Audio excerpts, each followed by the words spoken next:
All right. Uh, Good evening, everyone. Uh, Welcome to the seventh problem-solving session of the course Aeroengine Gas Turbine Cycles. So, this week we are going to solve a problem about geared turbofan engines. Before we get into today's topic, I think let me check my recordings. Mm, All right. So, uh, I think no one has joined today, but you know, anyway, this will be online. So whoever is going to watch in YouTube, if you have any doubts in today's session or in future, uh, are the topics that we covered, please let me know. Also use the common forums. Uh, yeah, with that information, let me just quickly jump to today's this week's course content. Um, what we did was we studied gear turbofan engines. So we have been studying turbofan engines for last couple of weeks, and we studied single spool and dual two spool turbofan engines. Now, and also there are different kinds of configurations. So we studied them, and now we what we wanted is we wanted to get much more improved efficiency. That's what we are aiming for, and gear turbofan is one of the way. So how we are going to do is so first of all, typically turbofan engines are designed for ground condition, because ground condition is where high thrust is required, or during takeoff is when high thrust is required. And thermodynamic efficiency improvement for the turbines, and each and every component is limited. So we have already reached like 90%, 96%, 97%. Improving that slightly is not going to optimize much. It's not going to improve much of our overall efficiency, overall cycle efficiency. So um, and also turbine entry temperature is limited by the uh, materials that we use in turbines. So typically it's in the range of 1800 to 2000 Kelvin. So another thing we can do is increase the overall pressure ratio, but we saw its effect. The overall pressure ratio you can increase up to a certain level only. You cannot increase more than that. And also that will give us some benefit in TSFC. So that is one thing. But we also wanted to improve the efficiency. How we can improve? The only way is to improve the propulsive efficiency. And if you remember, propulsive efficiency comes from if there is a difference between the um exit velocity, jet velocity, and the flight speed. If the difference between them is very less, then the propulsive efficiency will be very high, and that is particularly true for turbofan engines, because you have a fan which moves most of the air, and that moves to a that accelerates the airflow only to a smaller amount. I mean, or only to a certain extent in the fan region. So the difference between flight velocity, and the exit velocity in the bypass flow is going to be less, and hence your propulsive efficiency will be high. Or in other words, the total effective kinetic energy that is dumped, that is going waste, is very low when you have a turbofan engines. And if you can improve the bypass ratio, and that is going to have much more, that is going to improve your propulsive efficiency. So that's the main idea. So how do we improve bypass ratio? We just have a bigger fan, and if you go with bigger fan, weight of the engine increases, drag of the engine increases, all these things happens. Or other thing is your LPC turbine is running at high speed. So if the fan also rotates at the high speed, you can see the fan is is very large than the low pressure compressor. So if the fan rotates at the same speed, then the fan tips, away from the center line. The velocity there will be very high, and that would lead to aerodynamic issues, such as you could even form shock formation because of very high speed. So those things will cause a loss in stagnation pressure, and if the stagnation pressure loses, then your the efficiency also lost. So, just by making a fan bigger diameter is not going to help because of the high speed of the low pressure compressor. And if you make the low pressure compressor also rotate slow, then what you have to do is you have to increase your stages in low pressure compressor to gain enough energy. Um, so the increase in stage count for booster and also the low pressure turbine has to be increased, and also bigger diameter shaft you need, right?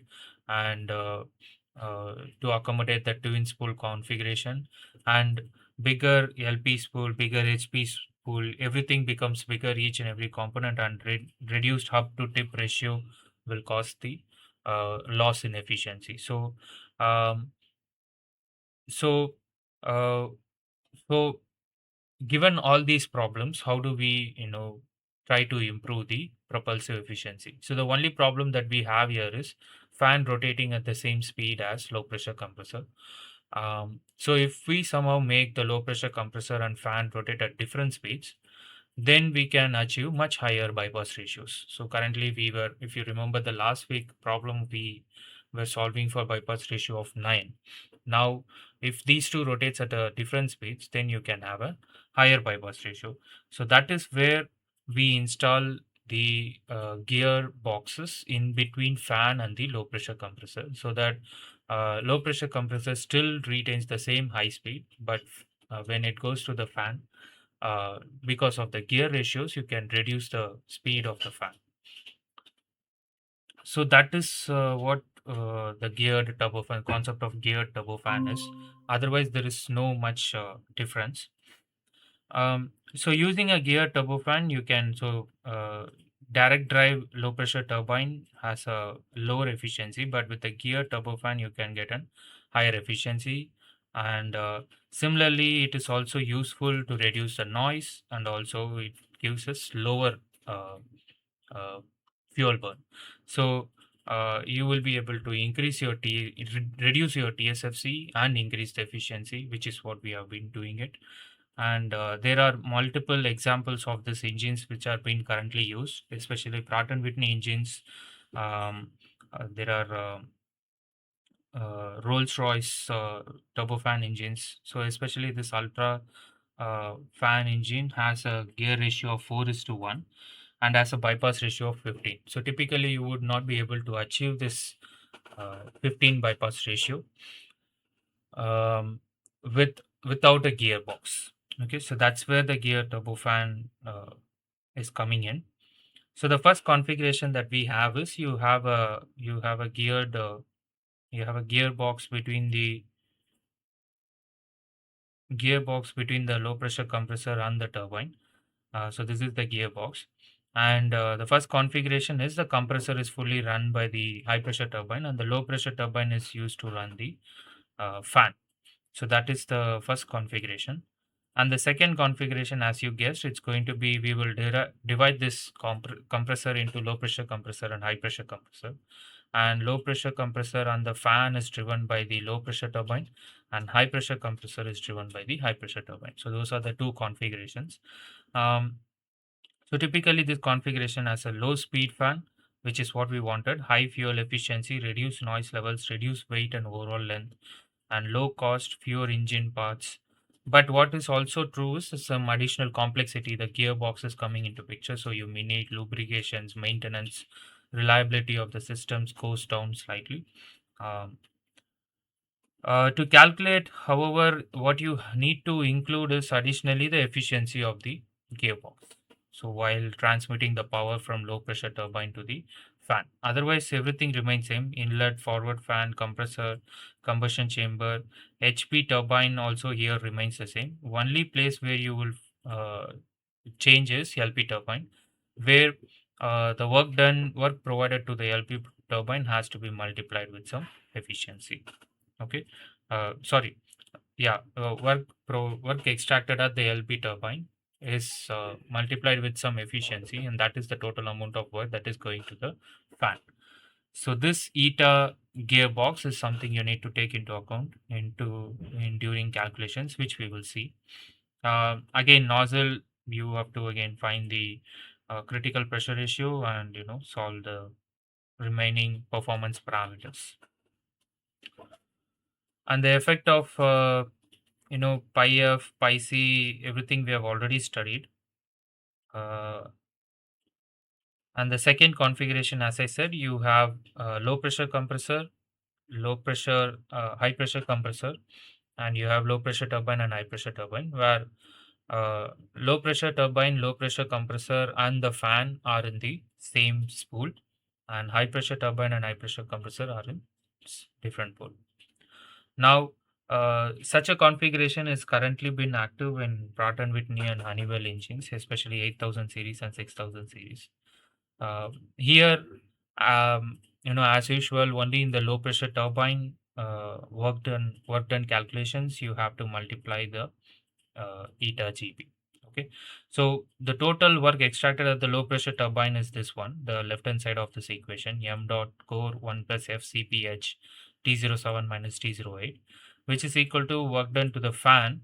Um, it has to be divided by the efficiency of gearbox plus work uh, work provided to the low pressure compressor. Okay, all right. So otherwise the solving procedure remains the same. We will solve one question. So the major challenges, as I said, the complexity increases, so maintenance increases. So you need to have a regular inspection, lubrication, and repair and things. The weight and size also increases, but with the advancement of materials, we can reduce the weight. And the cost, manufacturing cost, and upfront cost increases for the airlines, reliability, operating conditions, development, and certification. So slightly things have become complex. Okay. And the next thing that we will study, I think, in the next week is three spool configuration. So till now we have been studying two spools, single spool and two spool, and this is an advancement to two spool with gearbox. Now the next thing will be three spool configuration that we will study in the next week. All right. So with that revision, let's get down with today's problem. So this is the configurations that we are going to solve today, where fan and low pressure compressor are in the same spool as a low pressure turbine, while the high pressure compressor and high pressure turbine are in a same spool. Okay. Now the problem that I am going to solve today is okay. Before that, we will just look at the TS diagram. So there is no much change in TS diagram. It's just you just have a gearbox, right? So that is not going to change your TS diagram. All right. So the problem that we have here is the same problem as we did last week for uh, two spool turbofan engine. But the only thing it has changed is now I have a gear ratio of 1:4, and since we have a geared since it's a geared configuration, then your bypass ratio now has changed to 14. So previously it was 9. Now it has changed to 14. Okay.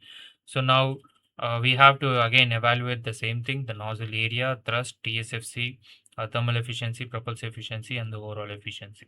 Okay. So these are the given data, and the efficiencies and losses are given. So additionally, what you would see is the eta G, which is 98%, which is the gearbox efficiency. Okay. Um, Otherwise, you have a 3% loss in pressure in the combustion chamber, and you have nozzle efficiency 95%, uh, and turbine efficiencies and compressor efficiency and fan efficiency and the combustor efficiencies. Okay. All right. So a quick recap from the previous session's problem. So without the gearbox, which is the two-spool turbofan engine that we solved last time, these are the values. There is some slight change in the values of the efficiencies from the last week that I have showed. Um, there has been some, I think, miscalculations. So please check those values, and if you have any doubts in these values, and if you have some other problem with these values, please let me know. Okay.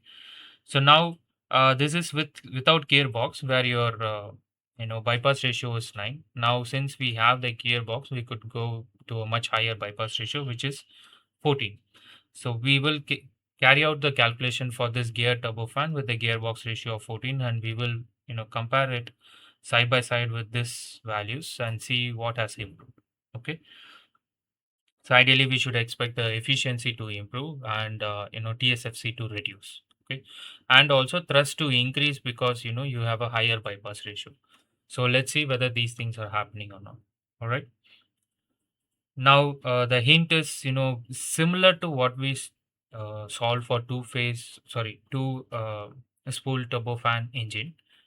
You have the inlet, and from inlet P02 and T02 you have fan, and after fan you have a LP compressor, and the LP compressor it increases the pressure by 2.47, and at HP compressor again it raises the pressure to 12, and then you have a combustor, and you will calculate HP turbine, and the work done from the HP turbine is directly used to drive the HP compressor, and you have LP turbine where work done from LP turbine is uh, used to drive the LP compressor and fan. Okay, and finally you have tailpipe and nozzle. This is the core flow. You also have a bypass flow. In bypass flow you just have fan nozzle, and that will be able, from there you will find PET and V at the exit of the fan, and using this PET and V from the exit of fan nozzle and the core nozzle, you will find thrust, efficiency, TSFC, and area ratio, everything we can find. All right. Um, let's just start solving the first component. I think the components wise, it is going to be similar to the values are going to be similar compared to the previous one. So I'm going to go a little bit faster in this phase. So inlet, as I said, this is at the flying condition where um, the flight speed is at Mach point 0.8, and the ambient pressure and temperature is 24.7 kilopascal and 220 Kelvin. And inlet, since in an adiabatic process, you can easily use the isentropic relations to find the temperature. That is going to be around 248.16 Kelvin. And since inlet, I think, has a diffuser efficiency of 0.98, so you need to include that values, and that would lead to a rise of pressure from 24.72 kilopascal to 37.38 kilopascal. And the next component that we have is fan. Across the fan, you have a pressure rise of 1.36. So the pressure from 37.38, it rises to 50.841. Okay. Um, and these calculations doesn't change from the previous session's calculation. So what you have here is again the temperature ratio you can find from the pressure ratio, which is 1.36, which is 1.102. And finally, you have the temperature at the exit of the fan to be 273.47 Kelvin. Okay. Now, um, the next component that you have is LP compressor. First, we will solve the core engine. So in the across the LP compressor, you have a pressure rise of 2.47. So that will be around 125.58 kilopascals. And similarly, the temperature ratio you can find from the pressure ratio and the efficiency of the compressor, which is 87 percentage. That will be around 1.3388. Okay. Now, uh, the temperature ratio, from the temperature ratio, you can find the temperature to be around 366.13 Kelvin. The next component that you have is HP compressor. Again, there is no change from the previous values. So it's going to be around 1.5 megapascals, and the temperature is going to be around 801.24 Kelvin. And now you have the combustor, and using the combustors, you will find the air to fuel to air ratio, and the temperature at the exit is 1600 Kelvin. And the pressure at the exit of the combustor you have to find, which is 3% loss from 1.5 megapascals. So that would be around 1.46 megapascals. Okay, and the energy balance is going to be simply m dot core. So this is core flow. So m dot core into 1 plus one m dot core into CPC T05, which is the enthalpy of the air, total enthalpy of the air entering the combustor, plus m dot F into eta B times QR is equal to m dot core plus m dot F, which is m dot core into 1 plus F CPH into T06. Okay. Um, you can rearrange this to find the fuel to air ratio, which is around 0.0261. So this also has no change uh, since when we are adding gear turbofan engine for this case. Okay. Now the next is we have HP turbine, and now this HP turbine is only driving the HP compressor, and hence this is going to have only m dot core into 1 plus F CPH T06 minus T07 is equal to, which is the total work extracted from the HP turbine, is equal to drive the HP compressor, which is m dot core into CPC T05 minus T04. So one thing to note here is where we did not add mechanical efficiency for the spool. Sometimes you might be given mechanical efficiency, so that you need to include. For this case, we are going to assume the mechanical efficiency is 100%. Okay, only for the spool uh, from between HP turbine and HP compressor, and also LP turbine and LP compressor, not the gearbox. Gearbox efficiency is given. Okay. All right. So this is just the basic energy balance, and this also again remains same from the previous example or previous problem. So this comes out to be around 1228.46 Kelvin. So this is at the exit of the HP turbine. Now the LP turbine is going to drive both your uh, LP compressor and also the fan. So that is where things are going to be different, right? So we'll also find the pressure. Pressure at the exit of the HP turbine is around 465.83 kilopascal. Okay. Now this is where the calculations differ from the two spool turbofan engines that we studied last week. So here now the LP turbine is driving both LP compressor and fan, where LP compressor and fan in between them you have a gearbox with an efficiency of 0.98, so 98% efficiency. So that needs to be included. So which is equal to work work done in the fan plus work done the low pressure compressor is equal to work extracted at the low pressure turbine. So where in the fan what you do is 1 plus beta, which is m dot core plus m dot bypass, right? Total m dot, which is 1 plus beta into CPC times T03 minus T02. This is the temperature difference across the fan divided by the gearbox efficiency. So this is where the difference comes. This gearbox efficiency will not be there if you have if you do not have a gear turbofan engine. So since it is a gear turbofan engine, you additionally have this factor coming in here. Plus the low pressure compressor to be CPC times T04 minus T03 is equal to 1 plus F. So you can see this is all per unit m dot core. Okay, so that's why you are. So I could have simply written as m dot core plus m dot fan, or m dot core plus m dot bypass into CPC. That also you can write, but if you divide that the entire equation by m dot core, you will get 1 plus beta and 1 plus f here. Okay, please don't get confused by how this is written. Now this is equal to 1 plus f CPH into T07 minus T08, where T07 minus T08 is the temperature drop across the LP turbine. Okay. Now in this relation, you already know F, eta, beta, eta, GB and beta, these things we already know. The temperatures we have found. Only unknown here is the temperature at the exit of the LP turbine. Now you can rearrange this equation to find T08, and that is going to be, and substitute all the values that we found till now, and that is going to be around 818.54 Kelvin. Okay. So this is the one major difference, and this temperature is going to be much lower than whatever the temperature that we got from the previous example. The reason is now the LP turbine is driving the fan, where across the fan you are moving large amount of air. So the beta is increased. So since beta has increased, the amount of work required also has increased. If the amount of work required at the fan increases, then the amount of work that needs to be extracted at the turbine has to increase. Then if that work increases, then the gases has to drop to a much lower pressure and temperature, right? So that's why this T08 is 818 Kelvin. I think last time we got something like 900 Kelvin. So you can check the last week's calculations. So this is one. Similarly, we need to find the pressure.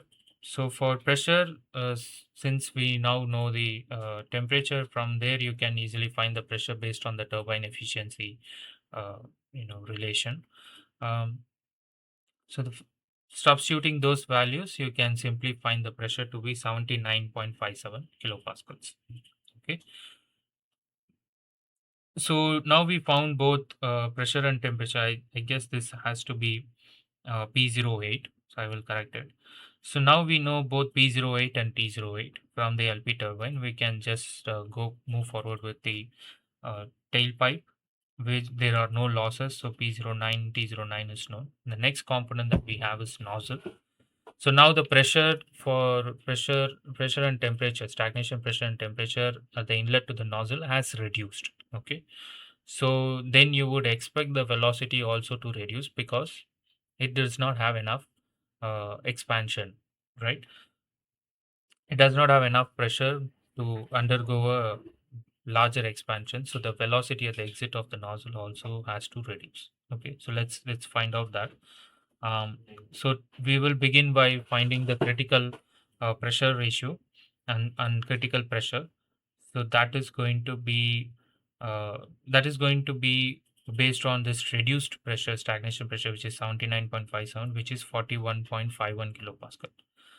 And we have to compare that with the ambient pressure, which is going to be 24.72 kilopascal. So uh, as usual, like we got from the previous problem, here the critical pressure is higher than the uh, P infinity. So this nozzle is choked.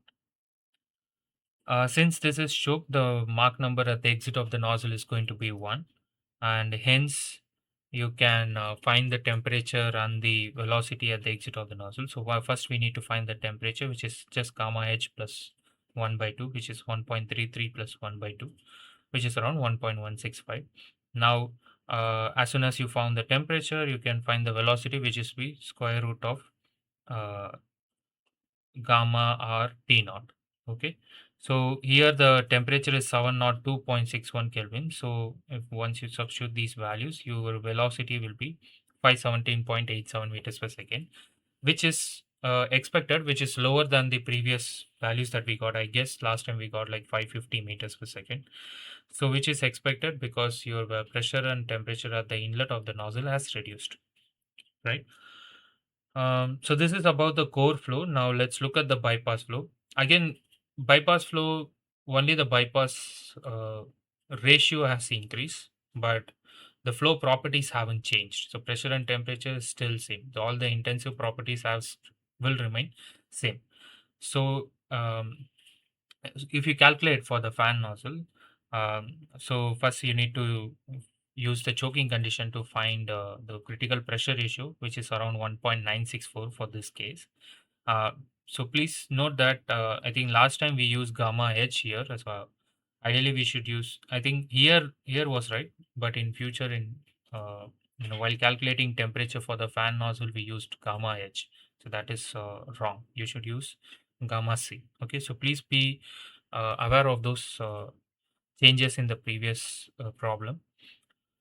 So here the gamma C needs to be used, which is 1.4, and you substitute those values, it will be 25.88 kilopascal, which was, I guess, same as previous problem, and it is again slightly higher than the P infinity, so the fan nozzle is choked.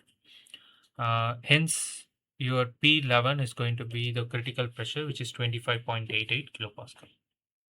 All right, now the temperature is going to be gamma C plus 1 by 2, which is 1.4 plus 1 divided by 2, which is 1.2. This is the temperature ratio. So from there you can find the T11 to be 273.47 divided by 1.2. which is around 227.89 Kelvin.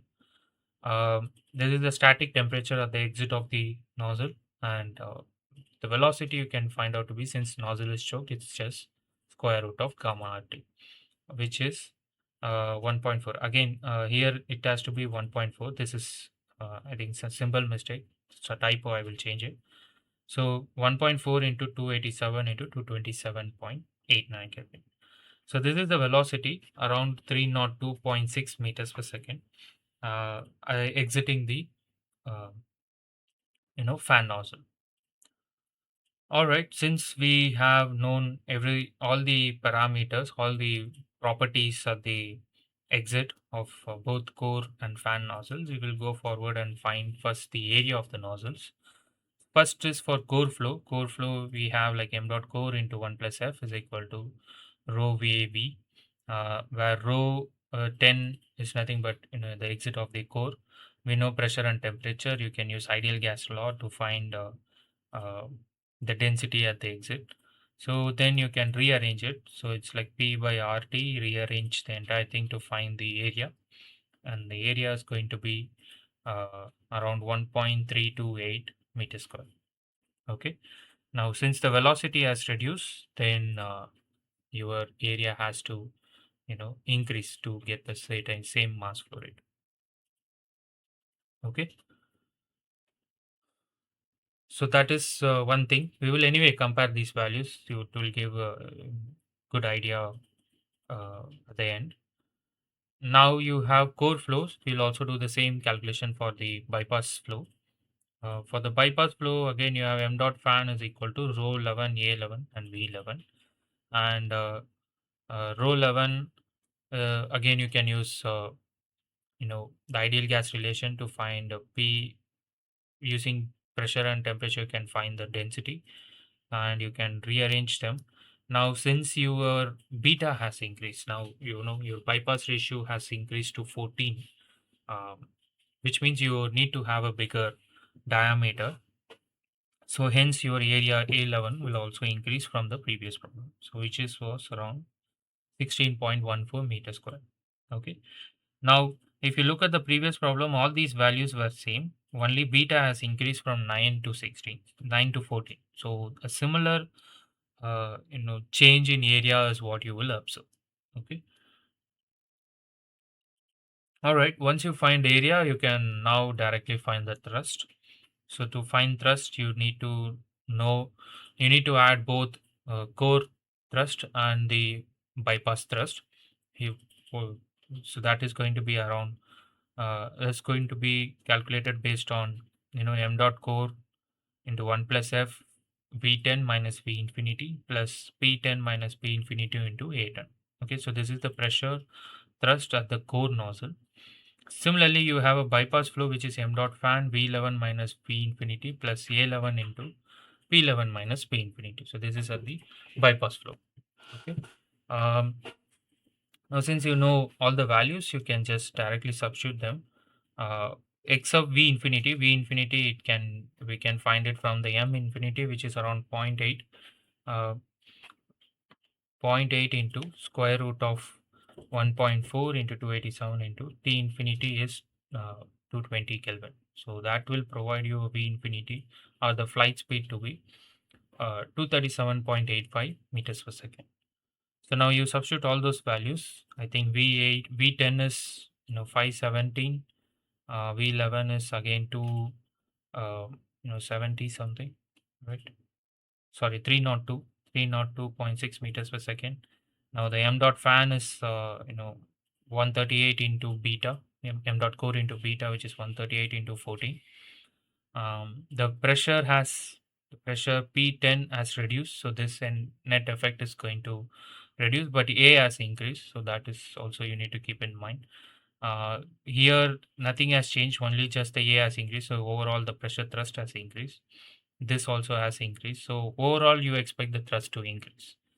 So that comes out to be around 206.63 Kelvin. Okay. Now, if you remember last time it was like 170 kilonewton. Now it is 206.63 kilonewton, and we haven't changed the m dot core. Okay, and also the fuel to air ratio remains same from the previous problem. So hence your TSFC is going to greatly reduce. So what happens to your TSFC is m dot f by t, which is m dot core into f by t, where m dot core f hasn't changed, just the thrust has increased, which means your TSFC has gone lower. Okay, so this is around 0.01744 gram per newton second, or in other words you can write it as 17.4 grams per kilonewton second. Okay,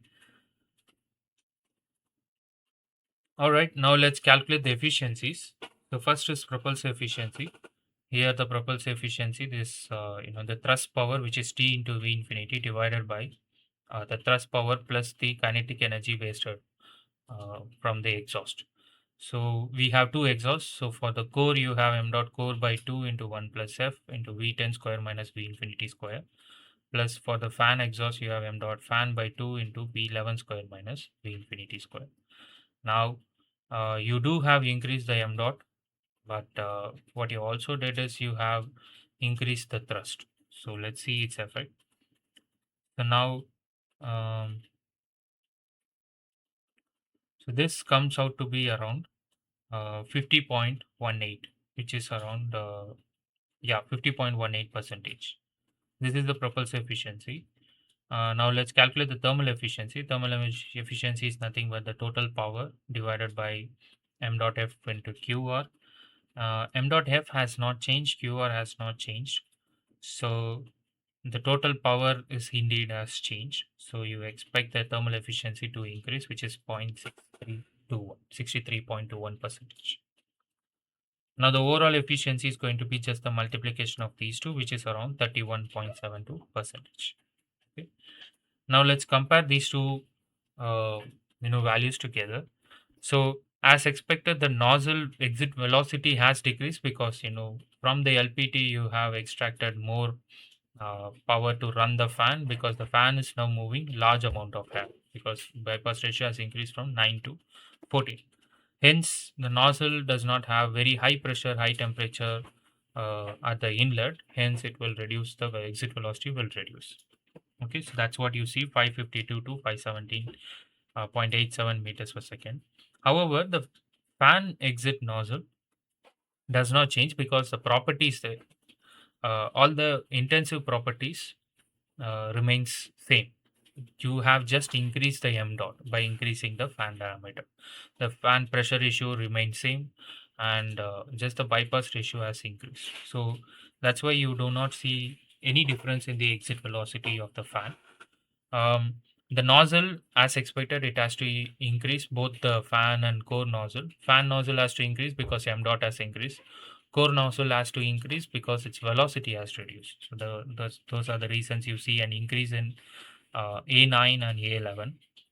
And thrust, because beta has increased, you expect an increase in thrust. That's what you see, M177 to 206.63 kilonewton. Now you have achieved this thrust without increasing the fuel flow rate. So you would expect a very large reduction in TSFC, which is what you found it. Without a gearbox with an uh, bypass ratio of 9, your TSFC is 20.35 grams per kilonewton second. With the gearbox and with a bypass ratio of 14, your TSFC has reduced to 17.4 grams per kilonewton second. And this is the typical value that you observe in the commercial aircrafts that's flying currently.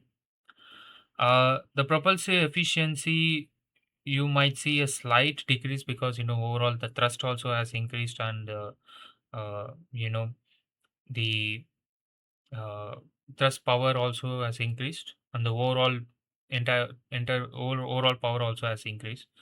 However, it's just a minor change, so you can ignore that. The thermal efficiency has increased a lot because you have increased a lot of thrust, or the entire power of the air flowing in your engine without changing the m dot. So m dot of fuel. So that's why you see an increase in thermal efficiency. Therefore, you see an increase in overall efficiency from 27 percentage, it has raised to 31 percentage. Okay. So, overall, with the geared turbofan engines, you see an increase in efficiency. In fact, here, although the propulsion efficiency is kind of look like it has decreased, but you know, uh, if you increase this beta a little further, you might see an increase in propulsion efficiency. But it lies in the same range. But the main idea here is when you include a gearbox and have an increase in bypass ratio, so that has an effect on increase in all the efficiencies and also reduction in fuel consumption, which is what you need, right? So uh, so that is what we observed for this problem. Without gearbox, you have an uh, bypass ratio of 9. With the gearbox, you can increase your bypass ratio to 14. Okay, and because of that, you see an increased thrust, reduced TSFC, and higher efficiencies. All right, so that is what I wanted to show you today. Um a much better and improved version is to run, uh, you know, a low pressure compressor, high pressure compressor, and the fan in a separate spools. So then it would become like a three spools, which will be, and that is, and that's what we will be studying in the next week 8 of this course.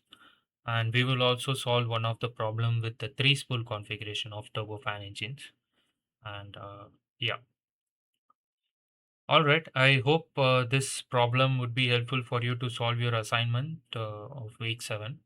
If you have any doubts with this problem or with the previous problems that we solved, or in general with the course content, or if you need any suggestions, please feel free to contact me. Uh, you could also come back next week and attend this session, and you can ask your doubts, can clarify your doubts then. All right. Thank you for whoever is going to watch this video. And yeah, I will see you in the next class. Thanks for joining.